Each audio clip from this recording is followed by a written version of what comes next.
नमस्कार दोस्तों, job colony YouTube channel में आप सभी का बहुत बहुत स्वागत है। जैसे कि हम लोग बिहार पुलिस कांस्टेबल के लिए मॉक टेस्ट लगा रहे हैं, उसमें आज हम लोग प्रैक्टिस सेट नंबर 4 करेंगे। ये जैसे कि हमने नया बुक स्टार्ट किया है तो इसका प्लेलिस्ट हमने बना दिया है। तो प्लेलिस्ट में आपको देखने को सारी वीडियो आपको सेट प्रैक्टिस सेट नया वाला मिल जाएगा, तो वहाँ से आप लोग देख सकते हैं।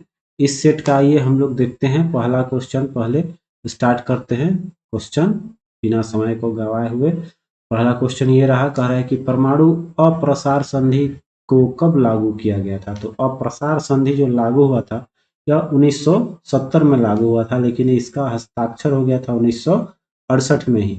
इसको एक्सटेंड करके 1995 से जो है वो अनिश्चित काल के लिए इसको बढ़ा दिया गया। परमाणु अप्रसार संधि होता क्यों है, तो जैसे परमाणु हथियार बनने की होड़ लगी है तो इसको रोकथाम करने के लिए परमाणु हथियारों पर रोकथाम के लिए परमाणु अप्रसार संधि अंतर्राष्ट्रीय संधि अपनाई गई, जो आपका 1970 में लागू किया गया था। नेक्स्ट है आपका भजन सोपारी का नाम किस वाद्य, भजन सोपारी की किस वाद्य से ही आपका संबंध रखते हैं कि कौन से वाद्य बजाते थे, तो ये हो जाएगा आपका संतूर बजाते थे। ठीक है। अगला क्वेश्चन है आपका प्रसिद्ध चित्रकारी आपका मोनालिसा जो है वह किसने बनाई थी। तो ये लियोनार्डो दा विंची का सबसे प्रसिद्ध चित्रकार है। ये आपका पुनर्जागरण 10th क्लास का क्वेश्चन है, जो हम लोग वीवीआई के तौर पे इसको रखिएगा। ठीक है। आइए अगला है नेपाल की मुद्रा क्या है। तो नेपाल की मुद्रा जो है वो आपका टका बोलते हैं। मुद्रा है आपका यही बोलते हैं, ये रुपया ही बोलते हैं, लेकिन पड़ोसी देश एक बांग्लादेश है जहां हम लोग इसको टाका बोलते हैं। ये बांग्लादेश का है। ठीक है। नेपाल का तो आपका रुपया ही चलता है। आइए आगे देखते हैं। नेक्स्ट क्वेश्चन है आपका संविधान के विभिन्न पहलुओं के बारे में अध्ययन करना है और संविधान सभा में पहलुओं के लिए बताना है कि कितनी संविधान समितियां नियुक्त की गई थी। ठीक है। तो ये देखिए शुरू में आपका कितना था, 13 समितियां बनाई गई थी। ठीक है। 13 समितियां, इसमें बिल्कुल सी ऑप्शन सही है। आइए अगला क्वेश्चन देखिए, कर रहा है कि बाह्य आक्रमण के आधार पर अब तक राष्ट्रपति ने कितनी बार राष्ट्रीय आपातकाल की घोषणा की है। वीवीआई क्वेश्चन रखेंगे इसको। तो यह जो ऐसा स्थिति जो है 3 बार अब तक हो चुका है। ठीक है।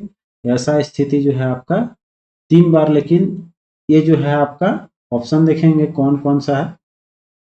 लेकिन अगर पूछ रहा है कि अब तक राष्ट्रपति ने कितनी बार आपातकाल लगाया है, तो यहाँ पर बाह्य आक्रमण से आपका देखा जाए तो 3 है, लेकिन राष्ट्रपति का आपका 2 हो जाएगा। देखिए एक लगा था आपका 1962 से 1968 के बीच में, जो आपका भारत चीन का युद्ध चला था। ठीक है। और दूसरा जो है वो भारत पाकिस्तान के युद्ध में, जो आपका इंदिरा गांधी थे। ठीक। चलिए आगे बढ़ेंगे। करे दो राज्यों के बीच विवाद सर्वोच्च न्यायालय के किस अधिकार क्षेत्र में आता है। ठीक है। किस अधिकार क्षेत्र में आता है। ठीक है।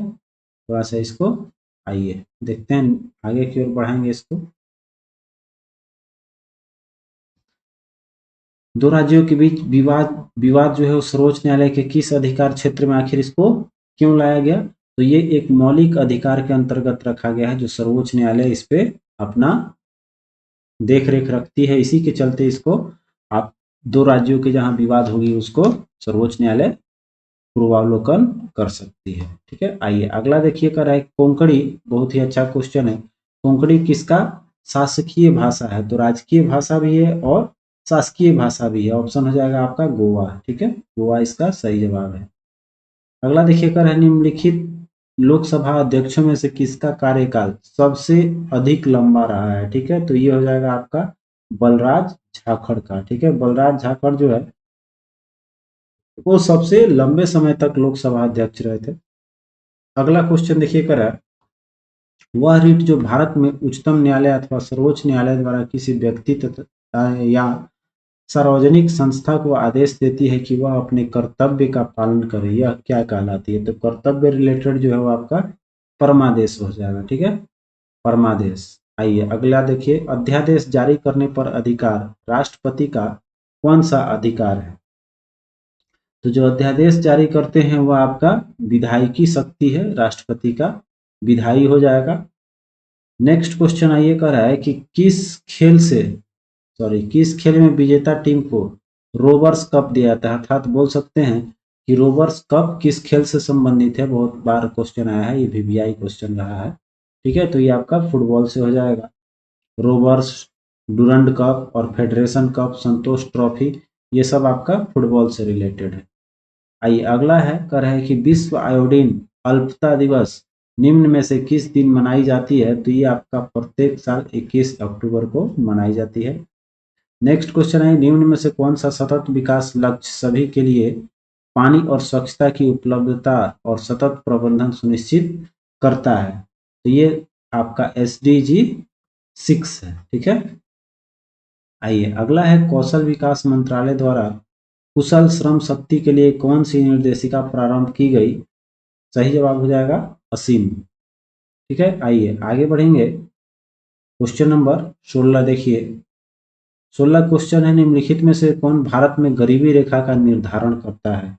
तो ये हो जाएगा आपका नीति आयोग या फिर योजना आयोग। पुराना ऑप्शन रहेगा तो योजना आयोग अगर रहेगा, नहीं तो नया रहेगा तो नीति आयोग रहेगा। ठीक, अगला देखिए क्वेश्चन है, बोलन दर्रा किस देश में स्थित है। तो बोलन दर्रा आपका पाकिस्तान में पड़ जाता है, जो पश्चिमी पाकिस्तान में है। ठीक है, आइए अगला क्वेश्चन है, ये कह रहा है कि राजस्थान में मृत नदी का नाम किसे दिया गया। मृत नदी किसको बोलते हैं। तो ये आपका घग्गर नदी को मृत नदी बोला जाता है। ठीक है, चलिए आगे बढ़ेंगे।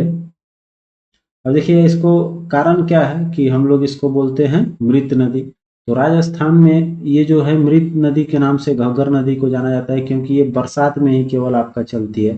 तो मौसमी नदी है, तो इस नदी का कोई आपका खास उद्देश्य नहीं, इसलिए इसको मृत नदी बोला जाता है। ठीक है, आइए अगला क्वेश्चन देख लीजिए। कह रहा है कि निम्नलिखित कथनों में से कौन सा सही नहीं है। ठीक है, इसमें गलत क्वेश्चन बताना है, ऑप्शन बताना है।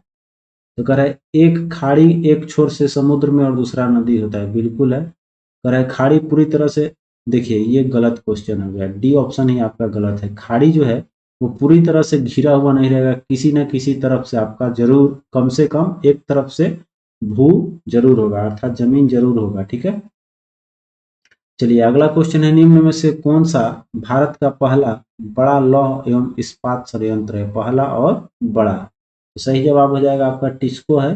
ठीक, आइए कह रहे हैं विश्व का सबसे गहरी समुद्र खाई कौन सी है। ठीक है, तो यहाँ पर हम लोग का सबसे गहरा जो है, समुद्र में सबसे गहरा जो है वो आपका मरीना गर्त है, जिसको हम लोग मरीना की खाई यहाँ लिखा हुआ है। कहाँ पड़ जाता है ये आपका प्रशांत महासागर में। ठीक है, अगला देखिए कह रहे हैं कि ब्रह्मपुत्र नदी तीस्ता नदी में शामिल होने के बाद किस नाम से जानी जाती है। तो इसको हम लोग जमुना नदी जानने लगते हैं। ठीक है, ब्रह्मपुत्र नदी में तीस्ता नदी जब मिलती है तो उसको हम लोग जमुना नदी के नाम से जानने लगते हैं।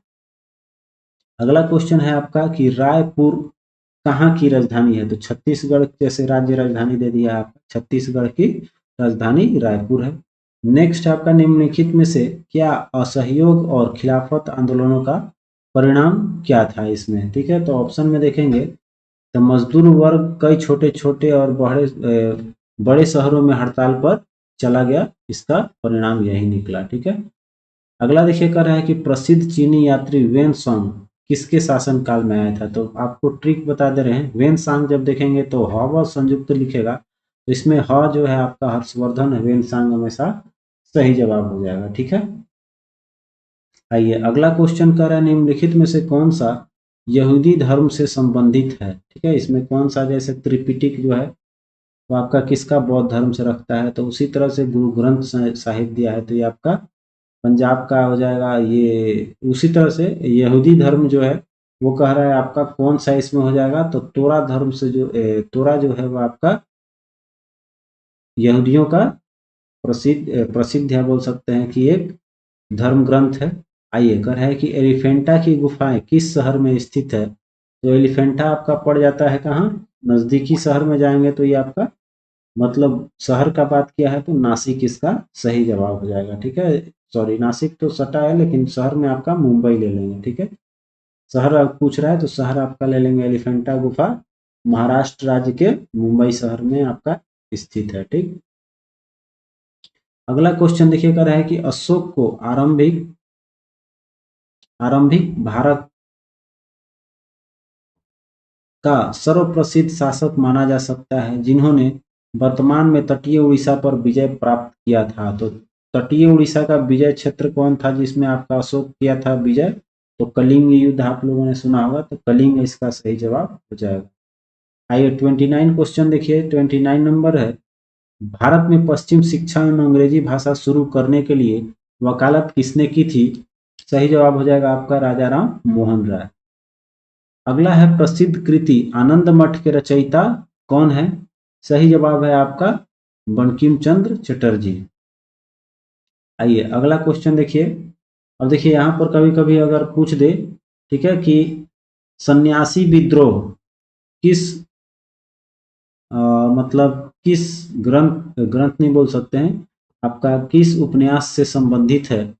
तो ये आपको ध्यान रखना है, आनंद मठ। ठीक है।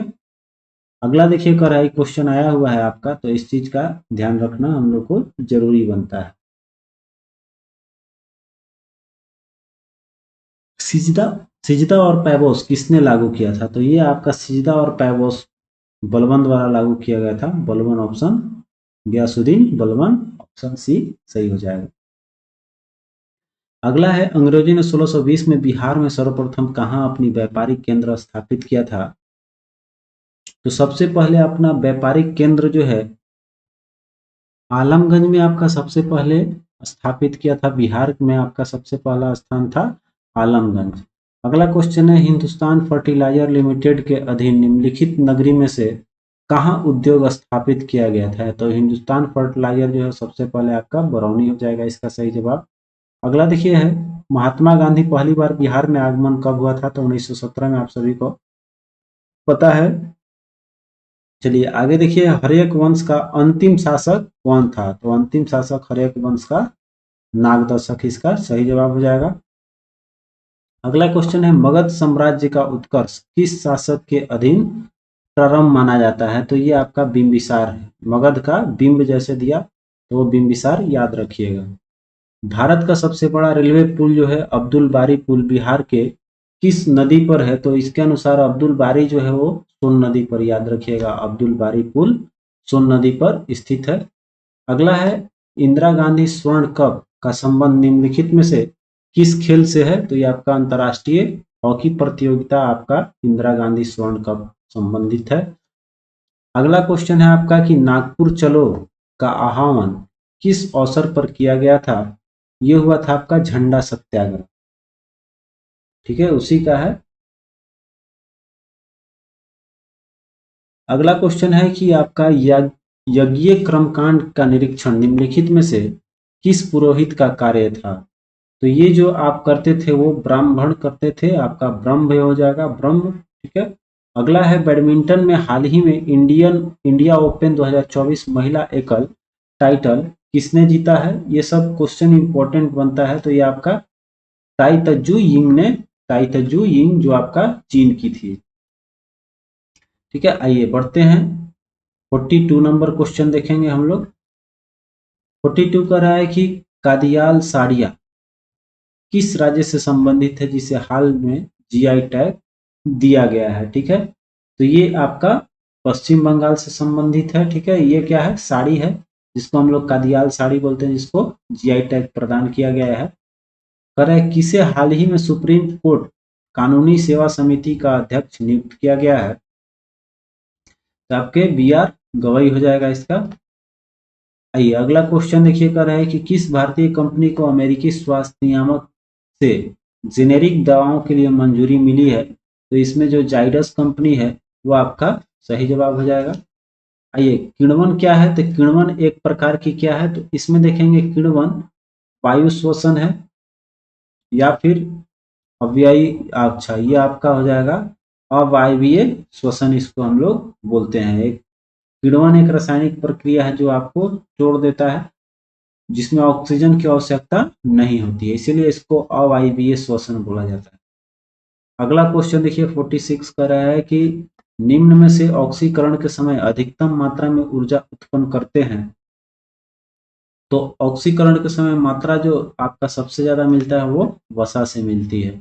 अगला है, उस बिंदु का नाम क्या है जिस पर क्रोमोसोम में क्रोमैटिक जुड़े हुए हैं? ठीक है, तो इसका देखेंगे ऑप्शन में, तो क्रोमोसोम में आपका सेंट्रीमेरी जो है, सेंट्रोमेरी, यहाँ आपका क्रोमैटिक जुड़े हुए होते हैं। अगला देखिए कर है झींगा जो है वो किस प्रजाति के अंतर्गत आती है, तो ये आपका ऑर्थोपोडा है, ये ऑप्शन सही हो जाएगा। आइए अगला क्वेश्चन देखिए कर है 49, निम्नलिखित में से कौन सा असंचरणीय रोग है, ठीक है। असंचरणीय रोग जो है आपका इसमें मधुमेह हो जाएगा। डायबिटीज किसी को छूने से या ऐसे फैलता नहीं है। अगला क्वेश्चन है कि एक बाघ और बंदर के बीच निम्नलिखित में से कौन सी बात अलग है, ठीक है, कौन सी बात अलग है। तो बाघ और बंदर राज्य के है, संघ के है, एक ही वर्ग के है, ये एक ही क्रम का है, ठीक है। तो अलग आपका क्रम दर्शाएंगे हम लोग, ठीक है। सी ऑप्शन इसका ले लेते हैं। आइए अगला कह रहा है गुणसूत्र किससे संबंधित है। तो गुणसूत्र जो है हम लोग जानते हैं कि जो जनन होती है उसमें गुणसूत्रों की बहुत महत्वपूर्ण भूमिका होती है और इसी के कारण अनुवांशिक लक्षण भी आते हैं, ठीक है। बाप दादा जो भी है वो सब आपका अनुवांशिक गुण गुणसूत्रों के कारण ही आता है। अगला है क्लोरोफिल में क्या होता है, बहुत बार ये क्वेश्चन आया हुआ है। क्लोरोफिल में आपका मैग्नीशियम इसका सही जवाब हो जाएगा। अगला क्वेश्चन है आपका देखिए कर है समानांतर वैनेसन में पाया जाता है, ठीक है। समानांतर वैनेसन में पाया जाता है पौधे जो आपका एक बीजपत्री होते हैं। नेक्स्ट क्वेश्चन ये कह रहा है कि अंकीय संगणक अर्थात जिसको हम लोग हिंदी में कंप्यूटर बोलते हैं, कह रहा है कि डेटा तथा प्रोग्राम के सांकेतिक तत्वों को बदलने के लिए किस प्रणाली का प्रयोग किया जाता है इसमें। तो देखिए इस टाइप का क्वेश्चन जो है बाइनरी आपका इसमें सही जवाब हो जाएगा, ठीक। जिसको हम लोग हिंदी में आपका अगर ऑप्शन नहीं रहेगा तो द्विगुण याद रखिएगा। आइए अगला क्वेश्चन है कि एक संचार नेटवर्क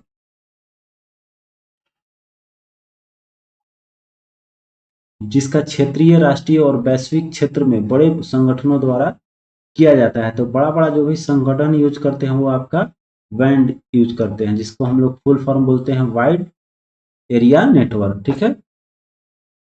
लैन हो जाता है लोकल एरिया नेटवर्क, तो ये सब छोटे स्तर पे हो गया। लेकिन ये कह रहा है कि जो क्षेत्रीय और राष्ट्रीय और वैश्विक स्तर पर होता है वो वैन का यूज किया जाता है, ठीक है। आइए अगला क्वेश्चन देख लेते हैं। 56 कह रहा है आपका इनमें से कौन सा परिपथ एक क्रियाशील घटक है, ठीक है। तो ऑप्शन में देखेंगे तो आपका जो ट्रांजिस्टर है वो आपका सही जवाब हो जाएगा। नेक्स्ट है आपका भौतिक विज्ञान की कौन सी शाखा विरामावस्था में तरल के गुणों को प्रदर्शित करती है, ठीक है। तो तरल कौन सा होता है, तो द्रव स्थितिकी, ठीक है। ऑप्शन आपका सी हो जाएगा। कह रहा है कि पदार्थ का वह गुण जिसके कारण वह पीट कर या रोल करके प्लेटों में बनाया जा सकता है वो हो जाएगा आपका आघात वर्ध्यता। जिसको पीटने पे उसका लंबाई चौड़ाई अर्थात बोल सकते हैं क्षेत्रफल में वृद्धि हो उसको हम लोग आघात वर्ध्य बोलेंगे। तो इसका सही जवाब बी हो जाएगा। आइए अगला करें एक समतल दर्पण द्वारा बनाई गई छवि की विशेषता क्या होती है। तो समतल दर्पण में समान आकार की बनती है, सीधी और पार्श्व होती है, पार्श्व तौर पर उल्टी और आभासी बनती है। ऑप्शन ए सही, एकदम सही जवाब है, ठीक है। आइए अगला क्वेश्चन करें कि रेफ्रिजरेटर निम्नलिखित में से किस सिद्धांत पर कार्य करता है। तो ये आपका प्रेशर पे काम करता है, लेकिन यहाँ पर देखिए प्रेशर आपका ऑप्शन नहीं दिया है, तो हम लोग इसमें बोलेंगे आपका वाष्पीकरण, ठीक है। डी ऑप्शन आपका इसमें सही जवाब हो जाएगा, ठीक है।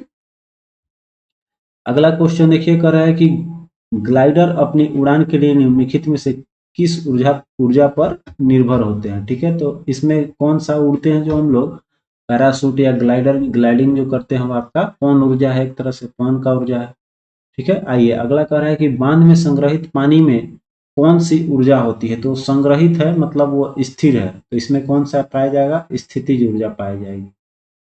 अगला है लागू किए गए बल और विस्थापन की दिशा के बीच का कोण 90 डिग्री है, तो किया गया कार्य क्या होगा। तो जैसे हम लोग फॉर्मूला जानते होंगे कि एफ एस कॉस थीटा होता है, ठीक है। तो एफ हो गया फोर्स, एस होता है डिस्प्लेसमेंट और कॉस थीटा, तो 90 डिग्री पे है तो कॉस 90 का वैल्यू कितना होता है, 0 होता है। तो मेन कॉस 90 का जब 0 हो गया तो 0 से किसी संख्या में आप गुना करेंगे तो क्या होगा, हमेशा शून्य आंसर आ जाएगा, ठीक। अगला है कार्बन किस समूह और आवर्त में मौजूद है। बहुत अच्छा क्वेश्चन पूछ दिया आपका। तो ये इसका कार्बन का जो है परमाणु संख्या 6 होती है। तो 6 हो गया, तो इसमें आपका कौन सा आवर्त आ जाएगा? 6। अब देखिए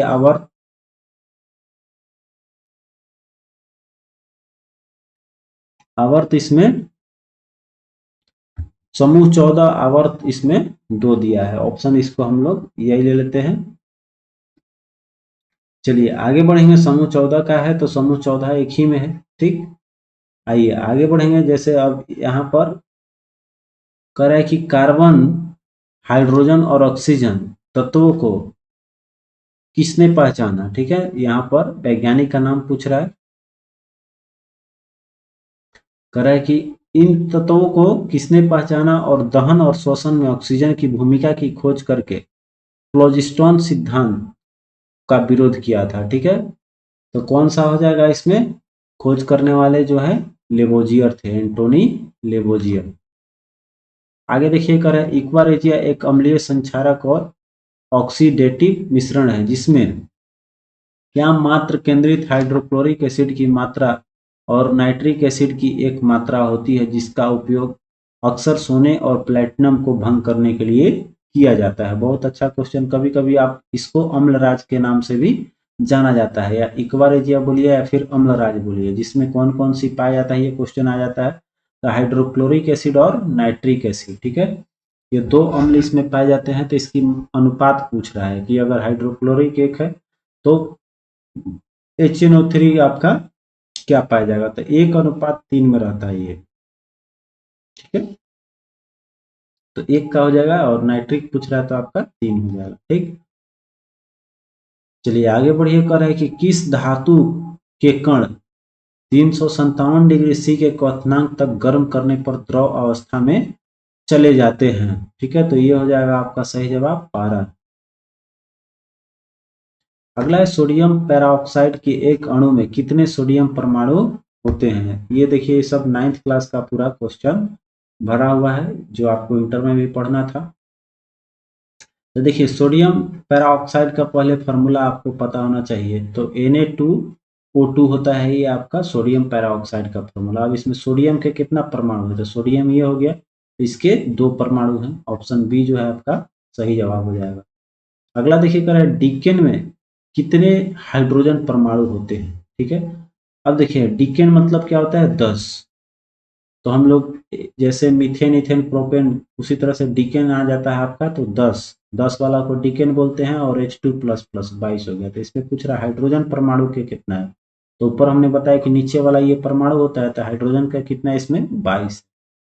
ऑप्शन ए आपका इसमें सही हो जाएगा।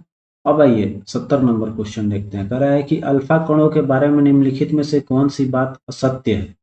तो उनकी उच्च आयनीकरण, तो अल्फा सबसे पहले क्या होता है? पॉजिटिव कण पाई जाती है। ठीक है, अब कह रहा है कि इसकी उच्च आयनीकरण क्षमता होती है, उच्च भेदन क्षमता होती है। सबसे भेदन क्षमता गामा किरण की होती है। ठीक है, सबसे ज्यादा पेनिट्रेटिंग पावर गामा की होती है, तो भेदन क्षमता कम हो जाएगी सबसे अल्फा की। तो कह रहा है देखिए यहाँ पर क्या हो जाएगा? असत्य पूछ रहा है। ठीक है, तो असत्य तो मिल ही गया, आपका बी ऑप्शन हो गया। सबसे कम होती है भेदन क्षमता, बाकी सब तीनों सही है। कर है इसमें कि भाववाचक संज्ञा कौन सी है? ठीक है, अब आ गया आपका हिंदी। बहुत अच्छे से देखेंगे। भाव जिससे निकलता हो क्या है? जैसे हिमालय है। ठीक है, हिमालय इसमें भाववाचक संज्ञा नहीं है। जैसे कि आपका जीत, गुण, खेल, ये सब क्या है? भाववाचक है, लेकिन हिमालय एक व्यक्तिवाचक संज्ञा है। कह रहा है आयुषी रोते रोते सो गई, इस वाक्य में कौन सी क्रिया है? तो इसमें देखिए 2 क्रिया हो रहा है, रो भी रही है और सो भी जा रही है। ठीक है, तो ये कौन सी क्रिया हो जाएगी आपका? असमापिक क्रिया, माने एक काम खत्म नहीं हुआ लेकिन दूसरा काम हो गया, रोते रोते सो गई। अगला कह रहा है कि जिसका बराबर कोई ना हो, अर्थात अतुल्य बोलेंगे, या फिर बोल सकते हैं इसमें जो बोलेंगे, इसमें ऑप्शन के अनुसार वो बोलेंगे कि जिसका कोई तुलना नहीं किया जा सकता है, अनुपम। ठीक है, जिसकी बराबरी न किया जा सके। आइए अगला क्वेश्चन देखिए। कर रहा है कि दिए गए शब्द में समानार्थी शब्द का चयन करना है जो एक ही जैसा अर्थ रखता हो। तो जैसे उज्जास है। ठीक है, तो उजास का शब्द इसमें अर्थ क्या होता है? चमक या प्रकाश। ठीक है, तो चमक प्रकाश आप देखेंगे समानार्थी शब्द आपका कौन सा हो जाएगा? चमक। ऑप्शन सी आपका सही जवाब होगा। 9 2 11 होना मतलब भाग जाना। ये बहुत बार हम लोगों ने पढ़ा है। मुहावरे का सही अर्थ क्या है? कहीं से भाग जाना, 9 2 11 हो जाना। अगला है कि रिक्त स्थान की पूर्ति करने के सर्वाधिक उपयुक्त शब्द बताना है। तो कृष्ण के मामा कंस एक कैसा राजा थे? देश प्रेमी थे, धार्मिक थे या अत्याचारी थे? सभी को पता है, अत्याचारी हो जाएगा। आइए अगला क्वेश्चन देखिए 77 कह रहा है कि शुद्ध वर्तनी का चयन करने सबसे अच्छा शुद्ध कौन लिखा है? तो इसमें देखेंगे आपका कह रहा है कमुदनी, कहीं कमुद्री लिखा हुआ है, कमुदनी। कहने का मतलब इसमें मुख्य उद्देश्य जो हम लोग को निकालना है वो निकालना है कुमुदनी का। तो कुमुदनी इसमें जो है वो आपका कुमु हर्षिकार, ये हो जाएगा ऑप्शन सी इसका सही जवाब हो जाएगा। ठीक है, आइए देखते हैं 78 कह रहा है कि दिए गए वाक्य के भाग में त्रुटि ज्ञात करना। इसमें किस भाग में रॉन्ग है? तो कह रहा है कि केवल आप ही यह काम निपुणता से कर सकते हैं। तो देखिए यहाँ पर शुद्ध वाक्य जो है केवल आप ही जो शब्द लिखा हुआ है, केवल आप ही नहीं लिख सकते हैं, केवल आप यह काम निपुणता से कर सकते हैं। इतना ही काफी, ही लगाने की कोई जरूरत है ही नहीं। ठीक है, बल देना नहीं है। ठीक है, आगे देखिए करें कौन सी रचना आधुनिक काल का राम काव्य है?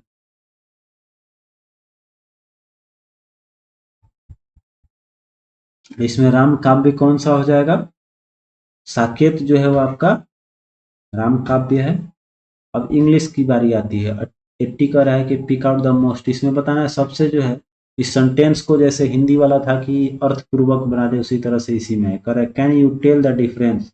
क्या आप अंतर बता सकते हैं बटर एंड मैगरीन का? तो देखिए कोई भी चीज का अगर पूछे तो यहाँ दो चीजों की तुलना कर रही है।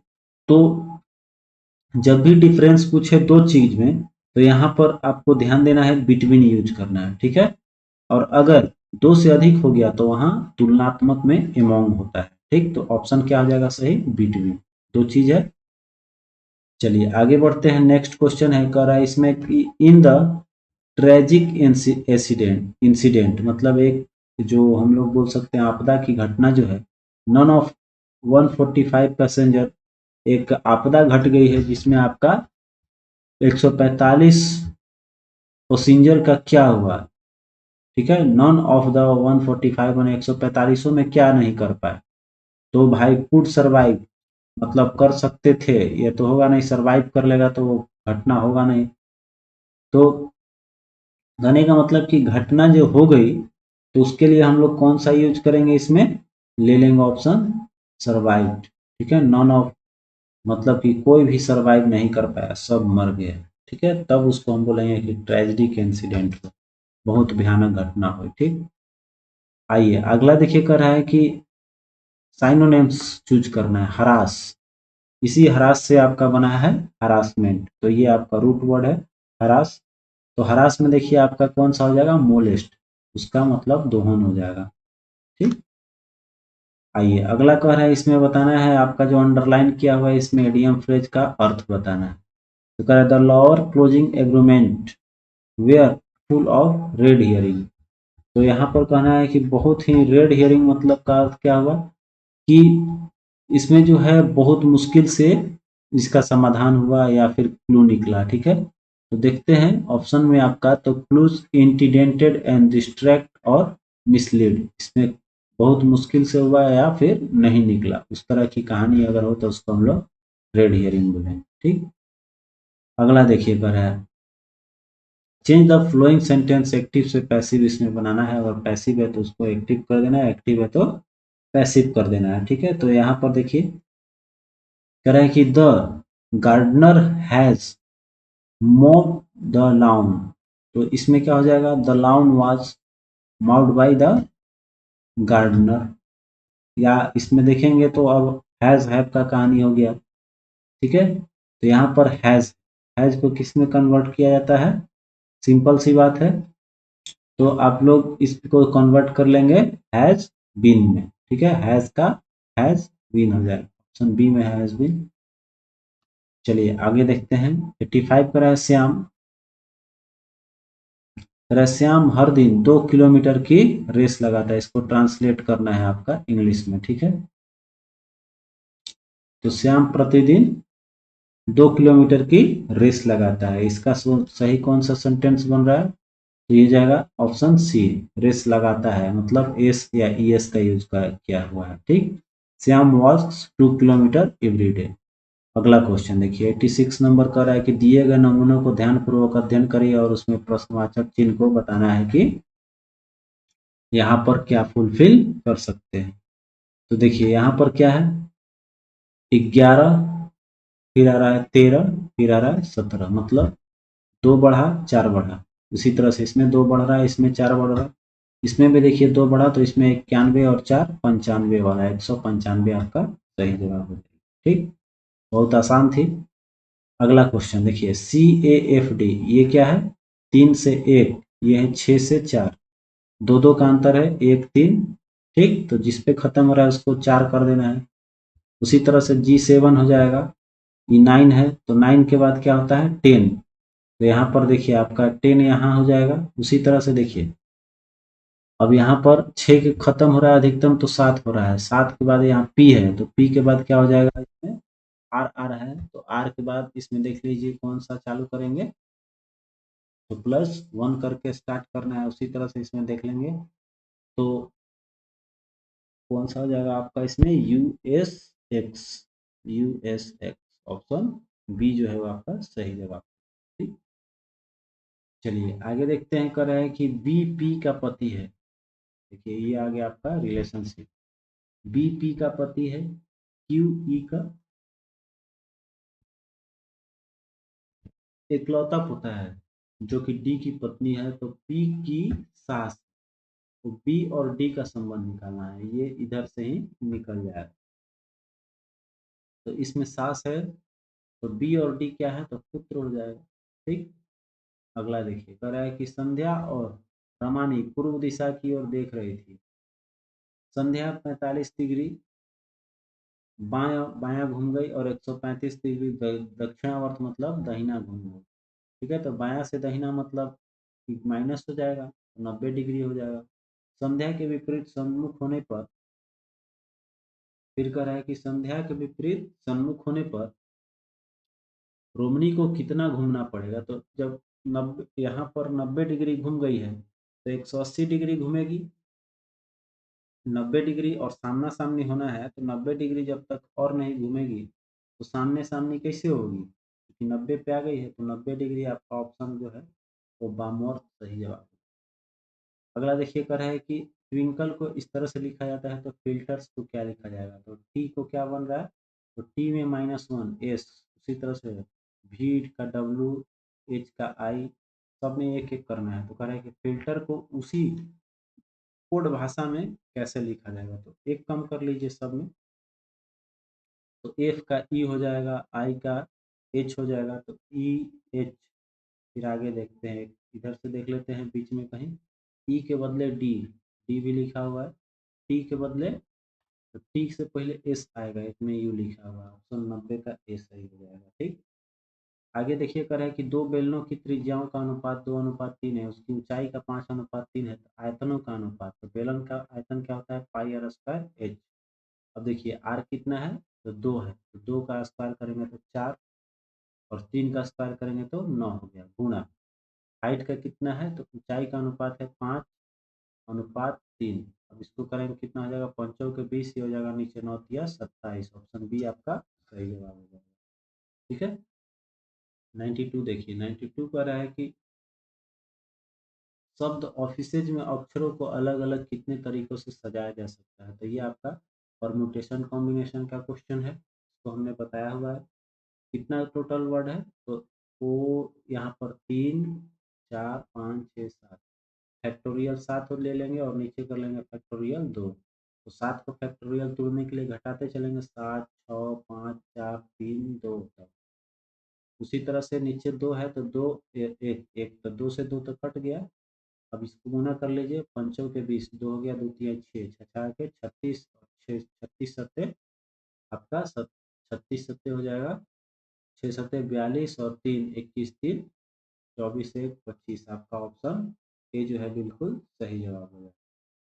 93 देखिए कह रहा है कि एक परीक्षा में गोपाल ने 15% अंक प्राप्त किए। यदि आशा को सचिन से 10% अधिक प्राप्त किए तो गोपाल ने सचिन से कितने प्रतिशत अंक अधिक प्राप्त किए हैं। ठीक है, तो देखिए यहाँ पर जो है इस टाइप का क्वेश्चन है, निकालना बहुत आसान है। ये हम आप सभी के लिए छोड़ देते हैं, क्योंकि एक्स मान लेना है और इक्वल टू करके इक्वेशन बस निकाल लीजिएगा, 3 आदमी। ठीक, अगर नहीं आया तो देखिए यहाँ पर हम बता देते हैं कैसे निकालेंगे। सचिन से 10% अधिक अंक किसका है, आशा का। तो सचिन का अगर 100 मानते हैं तो आशा का कितना हो जाएगा, 110। ठीक है, आशा का 110 ले लिए। अब कह रहा है कि एक परीक्षा में गोपाल ने आशा से भी 15% ज्यादा किया है। तो 110 का 15% मैंने 115 बटा में 100 कर लीजिए। पूछ रहा है ना आपका कि सचिन से कितने अंक, कितने प्रतिशत अधिक अंक प्राप्त किए। तो देखिए यहाँ पर प्रतिशत अब इसका निकालना नहीं है, ये बस निकाल लीजिएगा कितना आया इसका। तो ये गुना करेंगे कितना हो जाएगा, 11 1 12, 1 2 और ये हो जाएगा 5 1 6। ठीक है, 5 1 6 1 1 2 11 1 1 हो जाएगा। ठीक, अब देखिए यहाँ पर हम लोग लिख लेंगे 5 का 5। अब देखिए यहाँ हो गया 1265 और यहाँ पॉइंट एक देना होगा।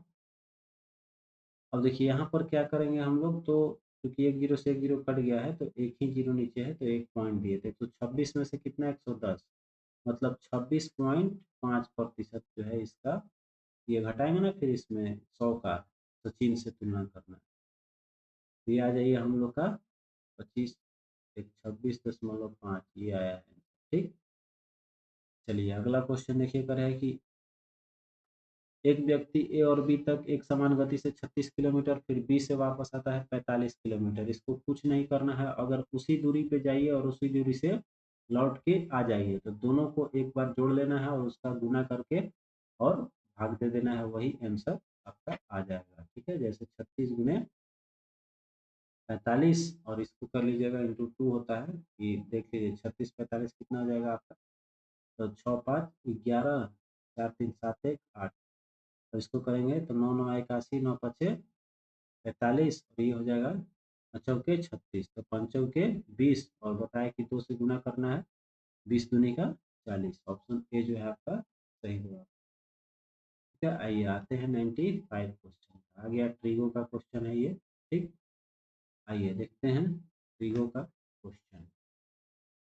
करा है tan 123 से लेकर tan 89 तक का मान ज्ञात कीजिए। तो जैसे कि हमने बताया था कि इसको इसको जोड़ेंगे क्या आएगा, 1 और 89 को 90, इधर जो 88 2 रहेगा 90, तो 90 जोड़ने पे अगर आता है तो हम लोग कहाँ तक चलेंगे, 1 तक। ठीक, तो 1 और 1 tan बीच में 45 बचेगा, तो tan 45 का भी मान 1 होगा, तो 1 का 1 में कितना बार भी गुना कर लेंगे तो 1 ही आएगा, तो ऑप्शन सी इसका सही हो जाएगा।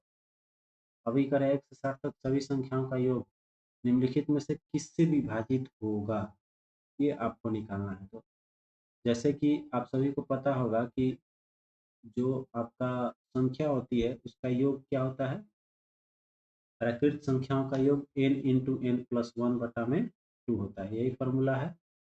तो यहाँ पर n का वैल्यू कितना है 60, 60 गुना 60 जोड़े 61 बटा में 2। अब इसको करेंगे तो कितना हो जाएगा 30, तो 30 बटा में 30 गुने 61। अब ऑप्शन के अनुसार देखिए निम्नलिखित में से किससे विभाजित होगा, 61 से गुना करने का मतलब कि 30 गुना 61 जो भी संख्या आएगा वो 61 से विभाजित होगा ही। ठीक है, तो ऑप्शन बी आपका इसमें सही जवाब हो जाएगा। आप A cube plus B cube plus C cube minus 3 का वैल्यू निकालना है। तो ए और बी और सी को जोड़ने पर अगर जीरो आ जाता है तो A cube plus B cube minus 3 बराबर क्या होता है, जीरो। तो जोड़ लीजिए इसको, 2 और 3 5, 5 3 3 1 3 और 2 5 एकदम आ रहा है आपका, सी के बराबर हो जाएगा, जीरो आ रहा है जोड़ने पे, ए प्लस बी प्लस सी बराबर जीरो है, इसका मतलब इस सब का वैल्यू क्या हो जाएगा, 0 आ जाएगा। A cube plus B cube plus C cube minus 3ab का वैल्यू 0। एक कह रहा है कि एक पर 13% हानि और दूसरा 15% लाभ के बीच का अंतर कितना है, 63 है। तो प्रश्न में वस्तु का लागत मूल्य क्या है। तो 13% हानि का मतलब क्या हो गया, 13% हानि का मतलब हो गया 100 में 13 घटाएंगे कितना आएगा, तो 90 और 3 आपका 87 हो गया। ठीक है, 87 3 90 10 100। ठीक, 87 और माइनस लाभ का, लाभ कितना 15 का है, तो 115 माइनस 87 का वैल्यू दिया हुआ है 63, आएंगे कितना आएगा, तो 15 में से 7 जाएगा 6, 15 में से 7 जाएगा 8, और ये हो गया आपका 10, 10 में से 28 बराबर कितना आ गया 63। ठीक है, तो जब 28 बराबर 63 आ गया, तो कहने का मतलब हम 100 पे निकालेंगे, तो 28 x बराबर 63, इसलिए x बराबर प्रतिशत में है, तो कितना हो जाएगा 63, यहाँ लिखते हैं 63 गुने 100 और नीचे 28, तो ये हो जाएगा 7, 7 से गया जाएगा 7 9 63, और ये हो जाएगा 7 चौक 28, ये हो जाएगा 25, 25 में 9 से गुना करेंगे तो 225। ऑप्शन देखिए 225, ये ऑप्शन सही है। ठीक, अगला देखिए x और y, फिर कर है y और z के औसत के बीच का अंतर 12 है, तो x और z के बीच अंतर क्या होगा। ठीक है, अंतर क्या होगा, और देखिए इसमें औसत जो है वो बनाने का ज़्यादा जरूरत नहीं पड़ता है। ठीक ना, अब देखिए इसमें क्या कर रहा है कि x और y, यहाँ देखते हैं x प्लस वाई का औसत निकालेंगे तो x प्लस वाई बाई 2 हो जाएगा। फिर करा माइनस वाई प्लस जेड का औसत का अंतर कितना है, इसको भी औसत निकालेंगे तो 2 से भागा करेंगे तो कितना औसत करा है 12 है। देखिए इसको बस दोनों का एलसीएम सेम है, नीचे सेम है, तो ये माइनस और ये भी माइनस हो जाएगा, ये कट गया, तो x प्लस जेड बच ही गया आपका, x और जेड का x माइनस जेड बच ही गया, यहाँ माइनस है, x माइनस जेड बटा में 2 बराबर 12, मतलब इसको इधर गुना करेंगे तो 12 दूनी का 24, अंतर कितना गया 24 आ गया। अब अंतिम सवाल बचा है, देखिए कर रहा है कि कोई इनलेट पाइप 2 घंटे में किसी टंकी को भर सकता है, एक आउटलेट 3 घंटे में खाली कर सकता है। वो भरने में 2 घंटा में भर देगा, लेकिन खाली करने में 3 घंटा लग रहा है, तो भरने का समय पूछ रहा है, तो 1/2 माइनस 1/3 जो आएगा वही आंसर हो जाता है। आप सभी को पता है एलसीएम 6 हो जाएगा, 3 दूनी का 6 और 2 तिहाई 6 आपका 1/6, मतलब कैपेसिटी ऑफ टंकी कितना है 6, मतलब कि खाली करने में पूरा अकेला कितना लग जाएगा आपका, भरने में टाइम जो लगेगा वो कितना हो जाएगा 6 घंटा। ऑप्शन डी जो है बिल्कुल सही है। इसी के साथ इस वीडियो को समाप्त करते हैं। चैनल पर नए होंगे तो प्लीज़ सब्सक्राइब कर लीजिएगा और वीडियो को लाइक कर दीजिएगा। मिलते हैं फिर नेक्स्ट प्रैक्टिस सेट में, तब तक के लिए आप अपना तैयारी जारी रखें इन्हीं शुभकामनाओं के साथ कि आपका सिलेक्शन जल्द से जल्द हो।